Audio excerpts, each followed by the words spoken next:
జై శ్రీమన్నారాయణ. జై జై శ్రీమన్నారాయణ. ఈ ఆషాఢ మాసంలోని తొలి ఏకాదశి రోజున పండరీనాథుని దర్శనం చేసుకోవడం కోసం మహారాష్ట్ర నుంచి, భారతదేశం నుంచి వివిధ ప్రాంతాల నుంచి విశేషంగా భక్తులు ఒక పాదయాత్రగా వస్తున్నారు.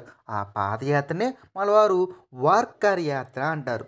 దీన్ని సుమారుగా 21 రోజుల ముందు నుంచే 250 కిలోమీటర్లు పూర్తయ్యే విధంగా వీరు ప్రణాళికను సిద్ధం చేసుకుంటారు. అలాంటి యొక్క యాత్రలో వీరు విశేషంగా ఒక దీక్షను తీసుకుంటారు. అదేంటంటే కాళ్ళకి చెప్పులు లేకుండా ఉండి మద్యపానం చేయడం గానీ, ధూమపానం చేయడం గానీ, అశ్లీలంగా మాట్లాడడం గానీ ఇవేమీ చేయకుండా వచ్చే భక్తులందరినీ కలుపుకుంటూ స్వామి యొక్క భక్తుల్ని కుల, మత, వర్గ విభేదాలు ఏమీ లేకుండా చిన్న, పెద్ద అని తారతమ్యం చూడకుండా అందరినీ కలుపుకుంటూ స్వామి యొక్క సంకీర్తన చేసుకుంటూ 21 రోజులు 250 కిలోమీటర్లు నడుచుకుంటూ వెళ్ళి తొలి ఏకాదశి రోజున స్వామిని దర్శనం చేసుకుంటారు. అలా దర్శనం చేసుకుంటే ఆ స్వామి యొక్క పరిపూర్ణమైన అనుగ్రహం కలుగుతుంది వారి యొక్క విశ్వాసం.